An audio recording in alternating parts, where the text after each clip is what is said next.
السلام علیکم ورحمۃ اللہ وبرکاتہ۔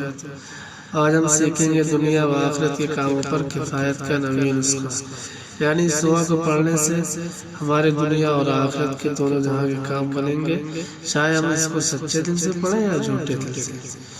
بسم اللہ الرحمن الرحیم۔ نیچے والی دعا چاہے سچے دل سے پڑھیے یا جھوٹے دل سے پڑھیے، دنیا و آخرت کے کاموں پر کفایت کا نویں نسخہ 7 مرتبہ پڑھیں۔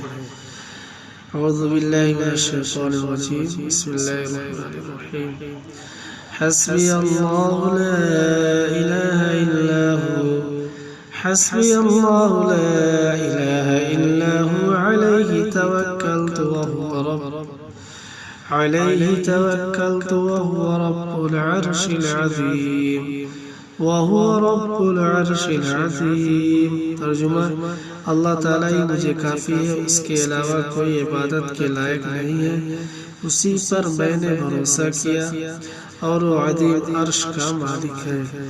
فضیلت: جو شخص شام کے وقت یہ دعا 7 مرتبہ پڑھ لے تو اللہ تعالیٰ دنیا و آخرت کی تمام فکروں کے لیے کافی ہو جاتے ہیں۔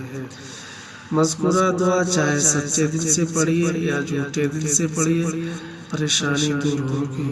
حیات الصحابہ، ادھر نیچے بھی سب کتابوں کا نام لکھا ہوا ہے، اس کے اندر بھی حدیث پاک موجود ہے۔ السلام علیکم ورحمۃ اللہ۔